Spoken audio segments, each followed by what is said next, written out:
Bapa di dalam Yesus dan Yesus di dalam Bapa. Nah, sekarang pikiran Yesus di dalam kita. Nah, pikiran Yesus dalam kita. Perasaan Yesus ada dalam kita. Maka aku berkata kepadamu, sesungguhnya barang siapa percaya kepadaku, ia akan melakukan juga pekerjaan-pekerjaan yang aku lakukan, bahkan pekerjaan-pekerjaan yang lebih besar daripada itu, sebab aku pergi kepada Bapa. Inilah yang harus kita pergumulkan, saudaraku. Ada mandat bagi kita, hanya untuk kita dirubah kepada perasaan dan pikiran yang ada pada Yesus. Itulah yang susah, saudaraku. Kalau itu boleh terjadi, ya itu kita sama dengan Yesus di dalam Bapa, Bapa dalam Yesus, kita di dalam Yesus, Yesus di dalam kita. Maka kita akan melakukan perkara yang ajaib. Dan apa juga yang kamu minta dalam namaku, aku akan melakukannya, supaya Bapa dipermuliakan di dalam Anak. Jadi ini tantangan bagi kita. Tapi kitanya manusia jarang yang mengarah kepada ini. Kalau Tuhan tolong, inilah doa saya sekarang, supaya semakin perasaan dan pikiran Yesus itu ada pada saya. Tapi memang pergumulannya, saudaraku, tidak gampang. Karena kita ya mudah tersinggung, mudah marah, mudah, atau kasih kita terlalu kecil. Ya, ini saudara-saudaraku.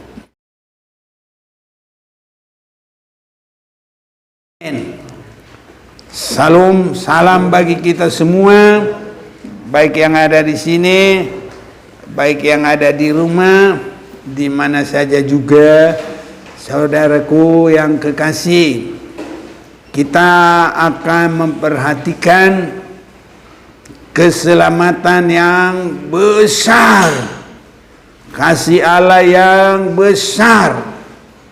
Dalam Yohanes pasal 3 ayat 16, karena begitu besar kasih Allah akan dunia ini, sehingga ia telah mengaruniakan anaknya yang tunggal, supaya setiap orang yang percaya kepadanya tidak binasa, melainkan beroleh hidup yang kekal. Dan kita akan memperhatikan, tapi sebelumnya baik kita baca bersama supaya tetap kita menerima berkat, berbahagia yang membaca, mendengar, dan melakukan firman Tuhan. Kita baca 1, 2, 3. Karena begitu besar kasih Allah akan dunia ini, sehingga ia telah mengaruniakan anaknya yang tunggal, supaya setiap orang yang percaya kepadanya tidak binasa, melainkan beroleh hidup yang kekal. Jadi kita boleh memperhatikan di sini kasih Allah yang besar. Ini saudara-saudaraku, tidak ada yang terbesar dengan memberikan yang terbaik. Allah memberikan anaknya yang satu-satunya, dan kita lihat di sini Yesus anak yang tunggal dalam proses keselamatan itu, dan selanjutnya tidak binasa. Itu artinya selamat, tidak binasa. Jadi tidak binasa berarti selamat. Dan keselamatan ini adalah dari ikatan maut, terluput untuk masuk dalam hidup yang kekal.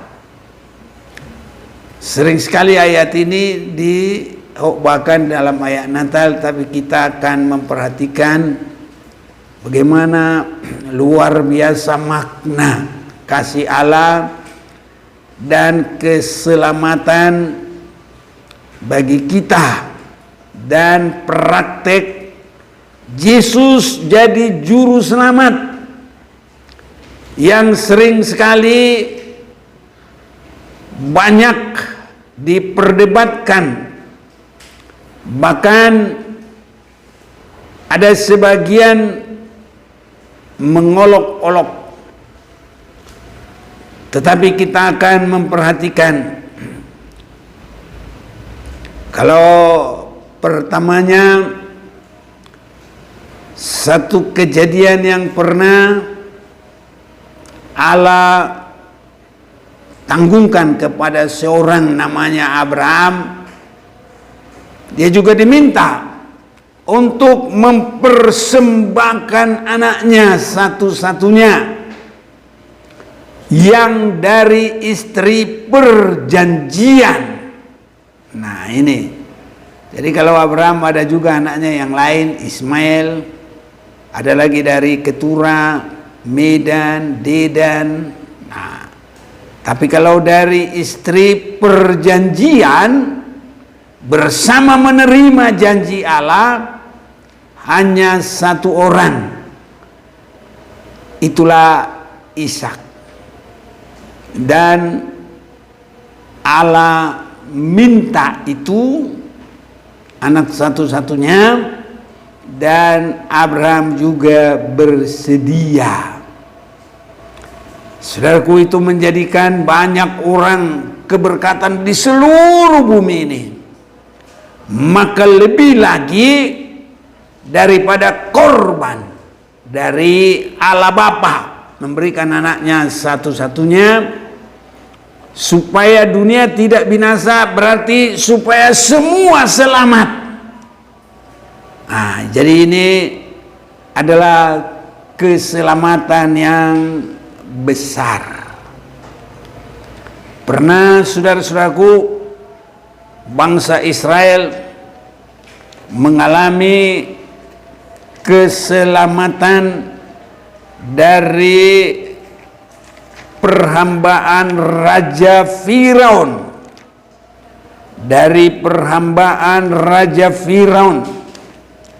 dan keselamatan dari perhambaan Raja Firaun untuk mendiami tanah perjanjian, itulah tanah Kanaan, dan semua ada kaitannya. Saya mau mengajak kita memperhatikan itu dari kitab Keluaran. Dari kitab Keluaran pasal yang ke-12.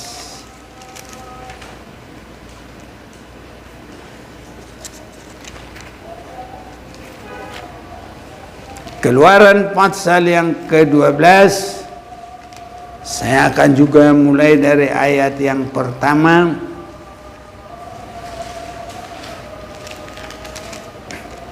Berfirmanlah Tuhan kepada Musa dan Harun di tanah Mesir, bulan inilah akan menjadi permulaan segala bulan bagimu, itu akan menjadi bulan pertama bagimu tiap-tiap tahun.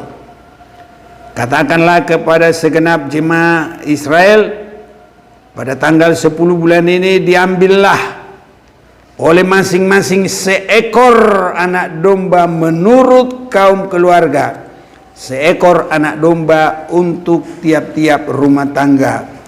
Jadi bangsa Israel mengambil seekor anak domba. Dan kalau kita perhatikan, ya, darahnya disapukan di ambang pintu dan menjadi tanda bahwa mereka dalam lindungan untuk tidak dibinasakan, untuk tidak terjadi kematian. Ayat 13, dan darah itu menjadi tanda bagimu pada rumah-rumah di mana kamu tinggal. Apabila aku melihat darah itu, maka aku akan melewat daripada kamu. Jadi tidak akan ada tulah kemusnahan di tengah-tengah kamu apabila aku menghukum tanah Mesir. Jadi kita lihat tidak kena maut, dan itu menjadikan mereka juga keluar dari Mesir. Selanjutnya saya baca ayat 33. Orang Mesir juga mendesak dengan keras kepada bangsa itu, menyuruh bangsa itu pergi dengan segera dari negeri itu, sebab kata mereka, nanti kami mati semuanya. Lalu bangsa itu mengangkat adonannya sebelum diragi dengan tempat adonan, mereka terbungkus dalam kainnya di atas bahunya. Orang Israel melakukan juga seperti kata Musa. Mereka meminta dari orang Mesir barang-barang emas dan perak serta kain-kain.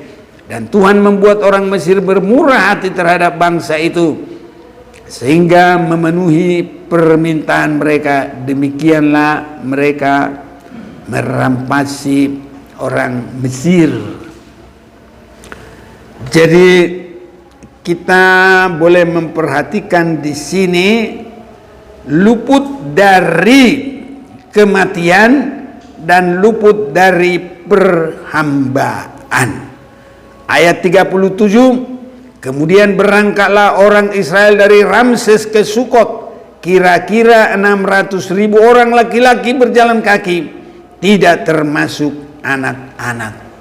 Jadi lengkaplah keselamatan, terhindar dari kematian dan terhindar dari perbudakan Raja Firaun. Itu diawali dengan darah domba. Saudara-saudaraku, tadi kita sudah baca juga di dalam Yohanes 3 ayat yang ke-16, karena demikianlah Allah mengasihi dunia ini sehingga diberikannya anaknya yang satu-satunya. Dan itu juga disebutkan anak domba Allah. Jadi saudara-saudaraku, bangsa Israel di tanah Mesir itu domba binatang. Tapi kalau Yesus adalah anak domba Allah, itu menunjukkan bagi kita lebih besar peristiwa bangsa Israel di Mesir daripada yang terjadi bagi kita, khususnya akhir zaman ini. Allah sendiri menetapkan anak domba, dan itu anaknya sendiri, dan dia dengan rela memberikan itu kepada kita. Di dalam Yohanes 1 ayat yang ke-29, pada keesokan harinya Yohanes melihat Yesus datang kepadanya, dan ia berkata, lihatlah anak domba Allah yang menghapus dosa dunia. Jadi ini menunjuk peristiwa lebih besar dari bangsa Israel yang keluar dari Mesir, karena mereka masih dari perhambaan manusia dan masuk kepada tanah yang ada di bumi. Tapi kalau kita di akhir zaman ini adalah bebas dari perhambaan dosa, dan untuk masuk ke dalam hidup yang kekal, Yerusalem baru. Jadi bangsa Israel Yerusalem dunia, tapi kita Yerusalem kekal, Yerusalem baru. Ini yang kita akan perhatikan, betapa besar kasih Allah dan betapa besar keselamatan itu. Jadi saudara-saudaraku, Yesus datang ke dunia ini dengan proses dilahirkan, itu adalah untuk proses keselamatan. Proses keselamatan. Dan untuk proses keselamatan itu, Yesus harus jadi anak domba Allah. Jadi menjadi manusia. Jadi kalau Allah memberikan anaknya satu-satunya, itu artinya merelakan, meninggalkan kealahan dan menjadi manusia. Ini saudara-saudaraku prosesnya. Itu sebabnya kalau kita baca di dalam Filipi pasal 2, ini proses Yesus menjadi manusia itu. Dalam Filipi pasal yang kedua, saya baca mulai ayat yang kelima. Hendaklah kamu dalam hidupmu bersama menaruh pikiran dan perasaan yang terdapat juga dalam Kristus Yesus, yang walaupun dalam rupa Allah tidak menganggap kesetaraannya dengan Allah sebagai milik yang harus dipertahankan, melainkan telah mengosongkan dirinya sendiri dan mengambil rupa seorang hamba dan menjadi sama dengan manusia. Sering sekali terjadi orang berbantah-bantah, bahkan orang bersoal jawab, bahkan banyak orang juga menghina, mencemooh. Ini saudara-saudaraku, banyak orang berbantah-bantah, apakah Yesus itu Tuhan? Apakah Yesus itu manusia? Saudaraku, kalau kita melihat apakah Yesus itu manusia? Iya. Karena apa? Allah sudah memberikan itu untuk proses keselamatan. Dan kalau kita lihat dalam Filipi pasal 2 ini, apakah Yesus itu manusia? Iya. Mengapa? Karena dia tidak menganggap kesetaraannya dengan Allah sebagai milik yang harus dipertahankan. Ini saudara-saudaraku, yang walaupun dalam rupa Allah tidak menganggap kesetaraannya dengan Allah itu sebagai milik yang harus dipertahankan, melainkan telah mengosongkan dirinya sendiri. Jadi mengosongkan dirinya, huruf besar, mengosongkan kealahannya itu. Dia tinggal. Jadi kira-kira siapa yang menerima, siapa yang menyimpan? Ya Bapa di surga yang memberikan anaknya itu. Nah, jadi anaknya itu diberikan menjadi manusia. Kealahannya itu ya dipegang sama dia, sama Allah. Ini saudara-saudaraku. Dan dalam keadaan sebagai manusia, ia telah merendahkan dirinya dan taat sampai mati di kayu salib. Kalau dia bukan manusia biasa, dia tidak boleh mati di kayu salib. Tapi karena dia sudah manusia sama seperti kita, itu menjadikan dia boleh mati di kayu salib. Jadi apakah dia manusia di bumi ini? Benar-benar manusia. Mulai dia datang itu caranya dilahirkan. Jadi mengambil rupa manusia itu caranya dilahirkan seorang anak darah. Makanya dalam bahasa orang lain Isa bin Maryam. Jadi bapaknya bukan manusia. Makanya juga saya lihat kalau orang buka rekening bank, tidak ada bin bapaknya, selalu bin mamanya. Apa artinya ya, pikir saya. Rupanya kalau saya lihat begini juga, ya inilah saudara-saudaraku. Ya, jadi Allah itu menjadi manusia. Nah, kalau disebut anak Allah nggak mau dia, makanya dia bikin bin Maryam. Ya, ini saudara-saudara. Ya, tapi kita tidak akan memperhatikan itu. Saya mau ajak kita membaca proses kemanusiaannya itu. Matius pasal 1. Kelahiran Yesus Kristus adalah seperti berikut. Itu ayat 18. Pada waktu Maria ibunya bertunangan dengan Yusuf, ternyata ia mengandung dari Roh Kudus sebelum mereka hidup sebagai suami istri. Inilah proses kemanusiaan Yesus. Jadi walaupun dia manusia, tapi tidak sama dengan manusia biasa.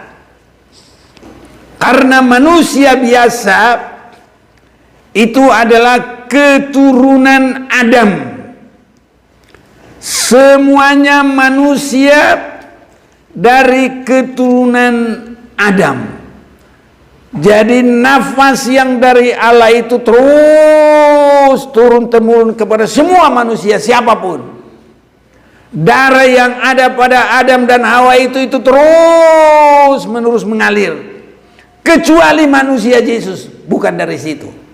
Tadi kita sudah baca dari Roh Kudus. Itu sebabnya penjadian manusia dalam Kejadian 2 ayat yang ke-7. Ketika itulah Tuhan Allah membentuk manusia itu dari debu tanah dan menghembuskan napas hidup ke dalam hidungnya. Demikianlah manusia itu menjadi makhluk yang hidup. Inilah penjadian manusia, beda dengan kemanusiaan Yesus. Jadi manusia dibentuk dari debu tanah. Jadi kalau Yesus dari Roh Kudus, mutunya itu beda.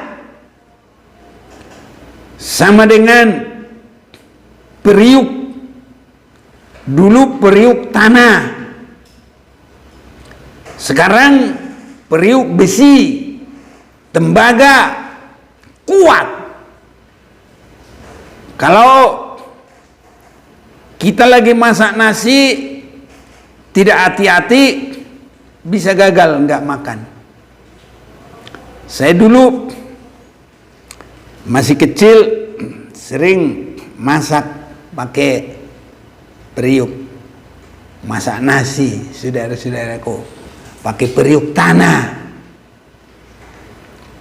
Kalau tidak hati-hati atau salah angka jatuh, habislah semuanya, nggak makan lagi. Tapi kalau periuk dari tembaga kuat, saudaraku. Walaupun bukan itu gambaran dari Yesus, jauh nggak bisa digambarkan. Tapi manusia dari tanah, tapi Yesus dari firman dan Roh Kudus. Firman Allah. Jadi walaupun Yesus manusia, berbeda kemanusiaannya. Itu sebabnya manusia berdosa, tapi Yesus kudus, tidak ada dosa. Itu sebabnya dia mampu mengampuni, mampu mengasihi, mampu dia menjadi juru selamat bagi orang berdosa. Kita kalau ada orang ngomong sombong-sombong, kadang kita nggak sabar lagi meladeni, apalagi untuk membina dia sampai mengerti penyerahan, mengerti masuk kekudusan, mengerti untuk ya ditobatkan. Kadang kita lihat sifatnya orang, inilah kita masih banyak kekurangan. Mestinya kita harus bisa seperti Yesus. Walaupun orang itu sombong, kita layani dengan baik. Semoga dia bertobat. Haleluya. Amin, saudaraku. Nah, ini kita sedikit merasa direndahkan, merasa dihina, merasa diolok. Langsung gak berani lagi. Maunya kita cut. Tapi Yesus kan beda, saudaraku. Karena memang gennya kita beda dengan dia, tapi semoga kita meningkat. Hendaklah kita memiliki pikiran dan perasaan yang ada pada Yesus Kristus. Itu saudara-saudaraku, di dalam kesabaran, di dalam tabiat. Yesus juga beda kemanusiaannya. Itu sebabnya dia juga berkuasa. Dia berjalan di atas air. Jadi gratifikasi bumi, gratifikasi bumi nggak berlaku bagi dia. Berjalan di atas air bisa. Di situ saudaraku, beda kemanusiaannya. Dia menggandakan 5 roti 2 ikan, dimakan 5.000 orang. Dia memanggil mayat Lazarus, bangkit hidup. Saudaraku, inilah pergumulan kita juga. Saya juga semakin melihat pergumulan ini. Kalau kita memiliki pikiran dan perasaan yang ada pada Yesus Kristus, Tuhan juga akan memakai kita dengan heran dan luar biasa.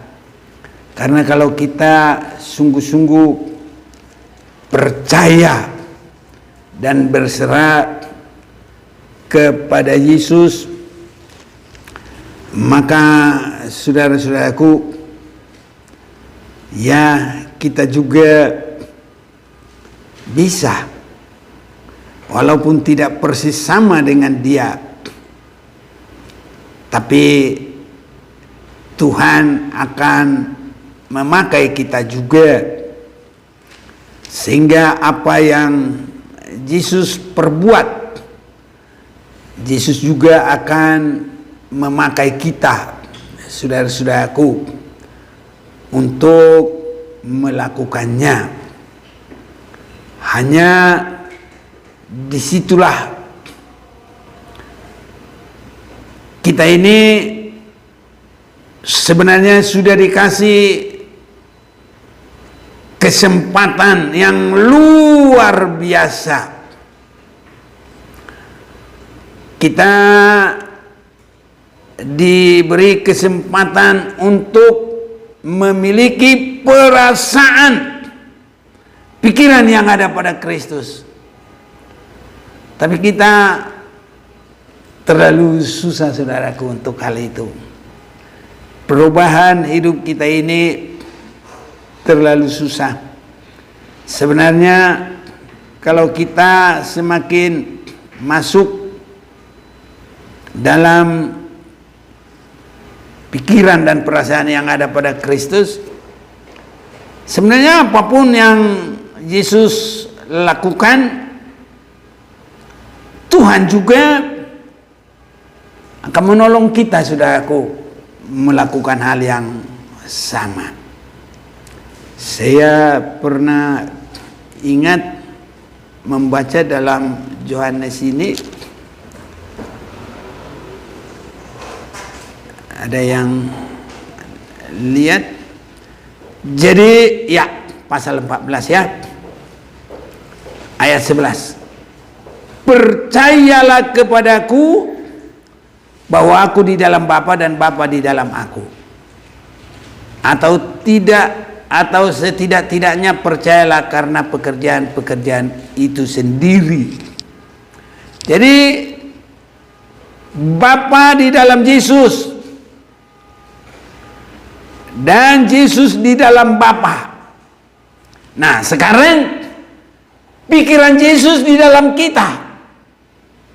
Nah, pikiran Yesus dalam kita. Perasaan Yesus ada dalam kita. Maka aku berkata kepadamu, sesungguhnya barang siapa percaya kepadaku, ia akan melakukan juga pekerjaan-pekerjaan yang aku lakukan, bahkan pekerjaan-pekerjaan yang lebih besar daripada itu, sebab aku pergi kepada Bapa. Inilah yang harus kita pergumulkan, saudaraku. Ada mandat bagi kita, hanya untuk kita dirubah kepada perasaan dan pikiran yang ada pada Yesus. Itulah yang susah, saudaraku. Kalau itu boleh terjadi, ya itu kita sama dengan Yesus di dalam Bapa, Bapa dalam Yesus, kita di dalam Yesus, Yesus di dalam kita. Maka kita akan melakukan perkara yang ajaib. Dan apa juga yang kamu minta dalam namaku, aku akan melakukannya, supaya Bapa dipermuliakan di dalam Anak. Jadi ini tantangan bagi kita. Tapi kitanya manusia jarang yang mengarah kepada ini. Kalau Tuhan tolong, inilah doa saya sekarang, supaya semakin perasaan dan pikiran Yesus itu ada pada saya. Tapi memang pergumulannya, saudaraku, tidak gampang. Karena kita ya mudah tersinggung, mudah marah, mudah, atau kasih kita terlalu kecil, ya. Ini saudara-saudaraku. Tapi kalau kita percaya kepada Yesus keberadaannya juga, maka kita juga akan bisa dipakai dengan heran, dengan luar biasa. Jadi kita bergumul, saudaraku, meningkat terus. Mandat diberi kepada kita, kesempatan diberi kepada kita. Tapi itu yang susah. Yesus di dalam kita, kita di dalam Dia. Sama dengan Yesus di dalam Bapa, Bapa di dalam Yesus. Nah, jadi hal yang sama kepada kita. Yesus dalam kita, kita dalam Yesus.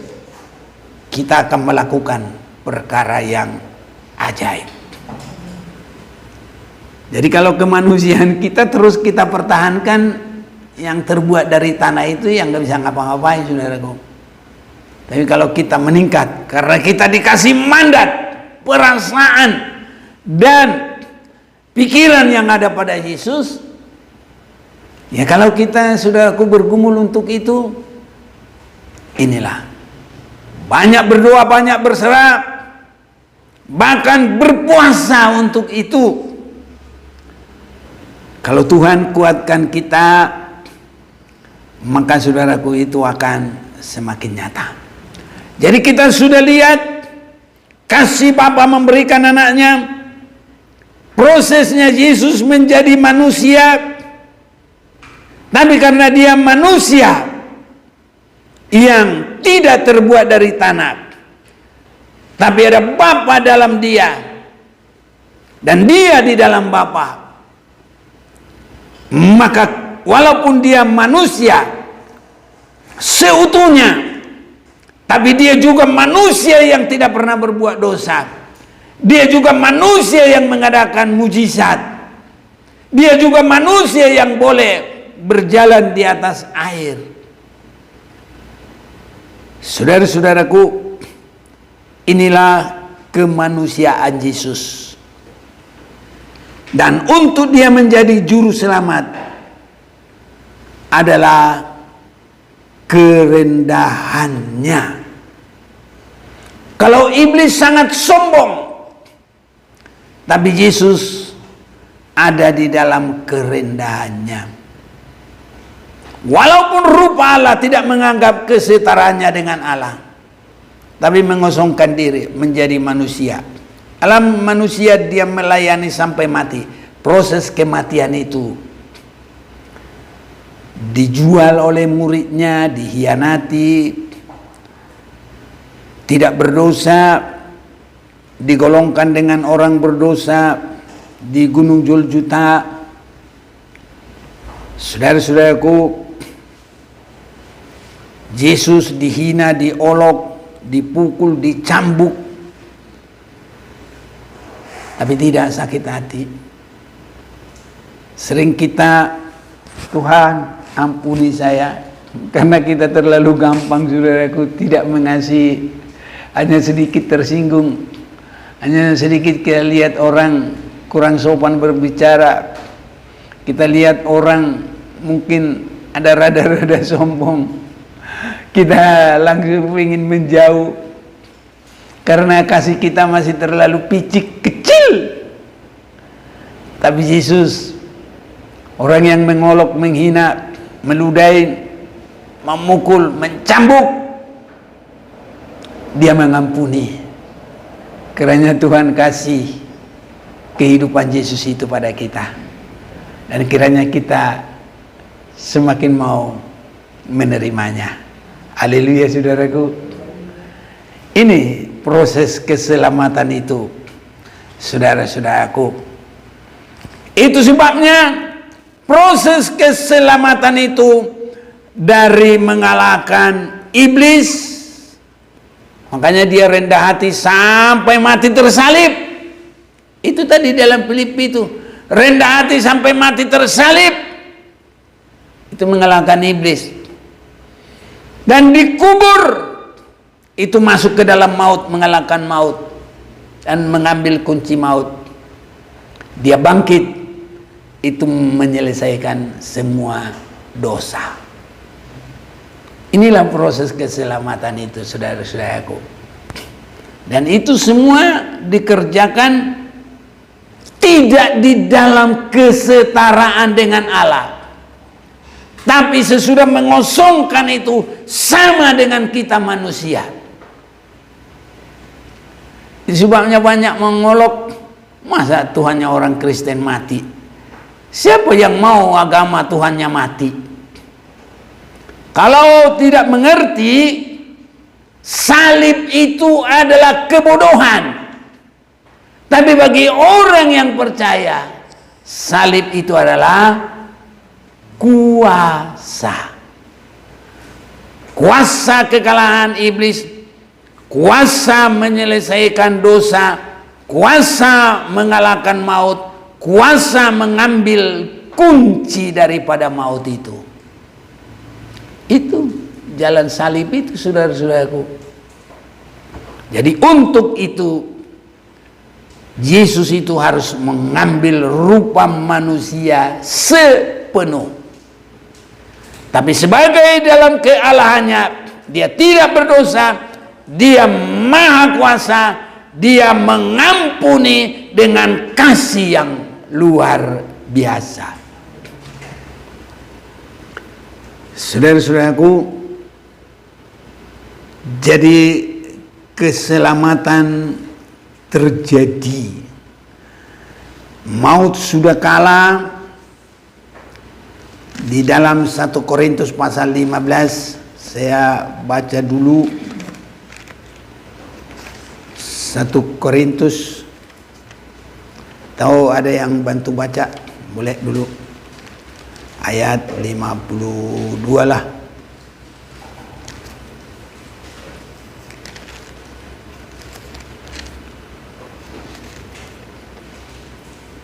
1 Korintus 15 ayat 52. Dalam sekejap mata pada waktu bunyi nafiri yang terakhir, sebab nafiri akan berbunyi dan orang-orang mati akan dibangkitkan dalam keadaan yang tidak dapat binasa, dan kita semua akan diubah. Terus, karena yang dapat binasa ini harus menggunakan yang tidak dapat binasa, dan yang dapat mati ini harus mengenakan yang tidak dapat mati, dan sesudah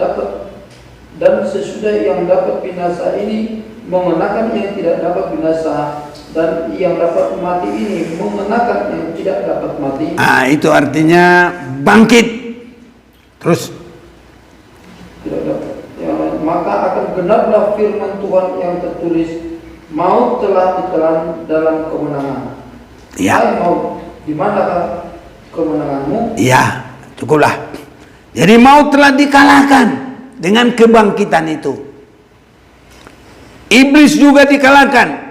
Ibrani 2 ayat yang ke-14. Karena anak-anak itu adalah anak-anak dari darah dan daging, maka ia juga menjadi sama dengan mereka dan mendapat bagian dalam keadaan mereka, supaya oleh kematiannya, ini kematian Yesus, ia memusnahkan dia, yaitu iblis yang berkuasa atas maut.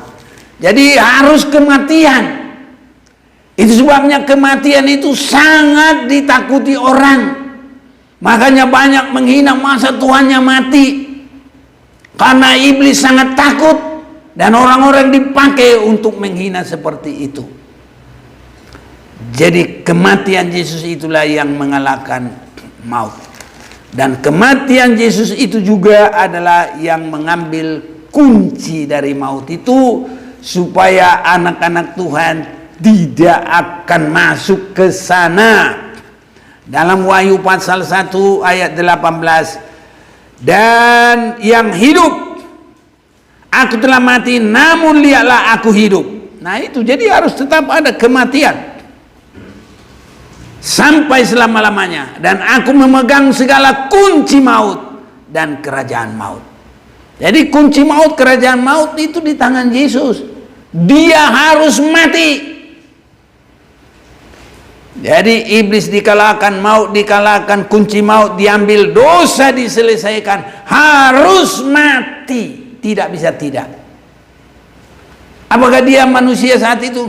Manusia 100%. Tapi setelah dia bangkit, nah di situ dia dipulihkan kembali. Satu atau Kisah Para Rasul 2. Kisah Rasul pasal 2 ayat yang ke 36, 37. Ayo, siapa yang bantu biar cepat. Kisah Rasul 2 ayat 36 dan 37. Jadi seluruh kaum Israel harus tahu dengan pasti bahwa Allah telah membuat Yesus yang kamu salibkan itu menjadi Tuhan dan Kristus. Ketika mereka mendengar hal itu, hati mereka sangat terharu. Lalu mereka bertanya kepada Petrus dan rasul-rasul yang lain, apakah yang harus kami perbuat, saudara-saudara? Ya, sudah cukup. Jadi kita lihat, kalau Yesus itu sudah bangkit, Allah telah melantik dia kembali ke dalam posisi kealahan yang telah ditinggalkan itu. Ini saudara-saudaraku. Jadi kalau dia sudah bangkit, berarti pekerjaan penyelamatan itu sudah selesai. Jadi Yesus datang ke sini, ke dunia ini, mulai dari dilahirkan oleh Maria itu, mengambil rupa manusia lewat dilahirkan itu, sampai nanti dia melayani sudah umur 30, di situ juga dia dibaptis, baru sesudah itu mengerjakan pekerjaan keselamatan itu, sampai mati tersalib, dia bangkit dan kembali lagi ke Allahannya. Jadi kalau Yesus sudah bangkit itu nggak boleh sembarang lagi. Dia sudah maha kuasa. Kisah Rasul pasal 10 ayat 36, itulah firman yang ia suruh sampaikan kepada orang-orang Israel, yaitu firman yang memberitakan damai sejahtera oleh Yesus Kristus, yang adalah Tuhan dari semua orang. Ini setelah Yesus bangkit. Itu sebabnya dalam Filipi pasal yang kedua, setelah kematian dan kebangkitan, dia naik ke surga dan turun lagi nanti, maka segala lidah akan mengaku, segala lutut bertelut bahwa Yesus adalah Tuhan. Jadi kita sudah jelas mengerti bagaimana ketuhanannya Yesus, bagaimana kemanusiaannya. Memang Bapa merelakan. Dia tahu Yesus itu harus menderita. Dia tahu. Ya, dan itu bisa terjadi kalau dia tinggalkan kealahannya. Kalau dia tidak tinggalkan kealahannya, maka dia tidak bisa mati. Dan kita baca sebagai terakhir Filipi 2 ayat yang ke-8. Dan dalam keadaan sebagai manusia ia telah merendahkan dirinya dan taat sampai mati, bahkan sampai mati di kayu salib. Itulah sebabnya Allah sangat meninggikan dia. Nah, jadi meninggikan itu bukan asal-asal, sangat.